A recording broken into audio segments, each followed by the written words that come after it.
നമുക്ക് വേണം ആകാശപാത എന്ന ആവശ്യവുമായി നീലേശ്വരം നഗരസഭ ജനകീയ കർമ്മസമിതിയുടെയും ജനകീയ സമിതിയുടെയും സമരം ദിവസങ്ങളായി തുടരുകയാണ്.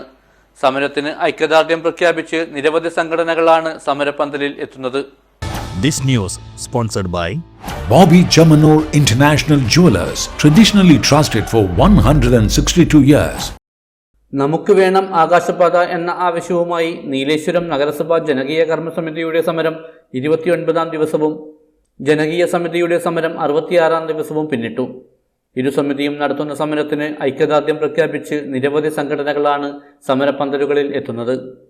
നഗരസഭാ കർമ്മസമിതിയുടെ സമരത്തിന് ഐക്യദാർഢ്യം പ്രഖ്യാപിച്ച് ഹോട്ടൽ ആൻഡ് റെസ്റ്റോറൻറ്റ് അസോസിയേഷനും കേരള വ്യാപാര വ്യവസായി ഏകോപന സമിതിയും സമരപന്തലിലെത്തി. തുടർന്ന് നഗരസഭാ കൗൺസിലർ TP ബീനയുടെ അധ്യക്ഷതയിൽ 29-ാം ദിവസത്തെ സമരപരിപാടിയുടെ ഉദ്ഘാടനം ഹോട്ടൽ ആൻഡ് റെസ്റ്റോറൻറ്റ് അസോസിയേഷൻ ജില്ലാ സെക്രട്ടറി ബിജു ചുള്ളിക്കര ഉദ്ഘാടനം ചെയ്തു.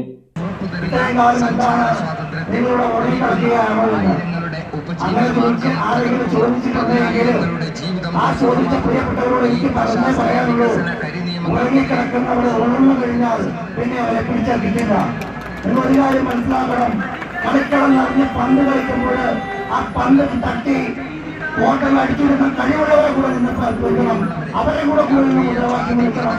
എന്നാൽ ഉച്ചസ്വരത്തിൽ നമ്മുടെ മുദ്രാവാക്യം വിളിച്ചുകൊണ്ട് നമുക്ക് നീലേശ്വരത്തിന്റെ ഈ ഒരു വികസനം നമുക്ക് ഏറ്റെടുക്കാൻ സാധിക്കും. ചടങ്ങിൽ നഗരസഭാ chairman PP Muhammad Rafi, vice chairperson PP Sandhya, കൗൺസിലർമാരായ AV Surendran, Pradeepan ഇട്ടപ്പുറം, K Janu, PV Satheesan, K Satheesan, Sauda, PV Sunitha, വിവിധ നേതാക്കളായ advocate KP Naseer, Kaiprath Krishnan Nambiar, VV Kunhikrishnan തുടങ്ങിയവർ സംസാരിച്ചു. അതേസമയം ജനകീയ സമരസമിതിയുടെ വാട്സപ്പ് ഗ്രൂപ്പിൽ വ്യാപാരി വ്യവസായി ഏകോപന സമിതിക്കെതിരെ വന്ന കുറിപ്പിനെതിരെ വ്യാപാരികൾ രംഗത്തെത്തി. സമരസമിതിയുടെ പന്തലിലെത്തി വ്യാപാരികൾ പ്രതിഷേധം അറിയിക്കുകയും ചെയ്തു.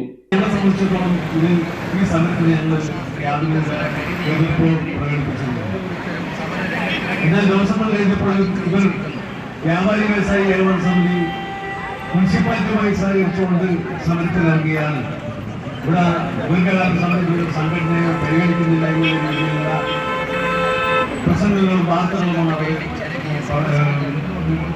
ഇറക്കിവിടുന്നത്.